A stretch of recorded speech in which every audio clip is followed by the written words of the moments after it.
मरहूम जीनत फातिमा की मौत पर ससुराल वालों पर कोर्ट में शिकायत। जीनत फातिमा की वालदा जहरा बेगम ने शिकायत दर्ज करवाई। वालिद मोहम्मद अजीज़ ने बताया कि इनकी बेटी जीनत फातिमा की शादी 18 फरवरी 2011 को अबरार अली से हुई। 4 तोले सोना और दीगर साजो सामान बेटी की शादी में दिया गया, लेकिन अबरार अली और इसके घर वालों ने जीनत फातिमा को हरासा करने लगे। इसको कभी घर जाने से मना करते तो कभी दिन भर भूखा रखते। इन सब तकलीफ़ों का जिक्र अपने वालिद मोहम्मद अजीज़ से की, लेकिन 5 जनवरी 2014 के दिन जीनत फातिमा की मौत वाक़ हो गई।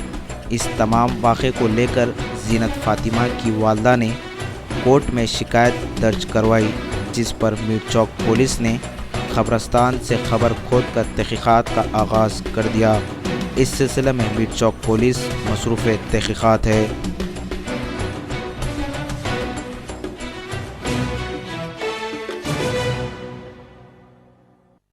बच्ची को तकलीफ़ां देते थे, ऐसा बीमार है वो है बोले तो दवाखाने को भी नहीं ले आते थे, कुछ भी नहीं।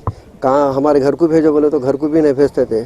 आखिरी में हम लोग हमारी बीवी मल्लिस को चले गए, मैं काम पे चले गया। उसके बाद में हमारी बीवी को हमारा छोटा दामाद जाके 6 बजे अलावे क्या बोलते बैतुल ख़ाम से लेके आया। ऐसी बात बच्ची सीरियस है ऐसा ऐसा बोल के, तो हमारी बीवी समझ कर दिए काम इन लोग। वो तय हुआ कि बच्ची, फिर देखने वाले बोले अरे बच्ची की ज़बान निकली हुई थी, क्या है तुम लोग कुछ भी नहीं करे, क्या नहीं करे। हमारे को शक आया, हम ऐसा पुलिस कंप्लेंट करें। साहब उन लोग बोले अच्छी बात है बोल के फिर कोर्ट को गया, मैं कोर्ट में वो कर दिए। बस कितने साल शादी हो गई? 3 साल हो रहा सब। भाई आपके बच्चे का नाम क्या है? जी बच्ची का नाम जीनत फातिमा। हमारे दामाद का नाम अबरार अली। अबरार अली। दामाद का नाम क्या है? उन्होंने क्या काम? 1 साल बैठते 1 महीना जाते उन्होंने, मेहनत नहीं कुछ नहीं, खाली खाना सोना।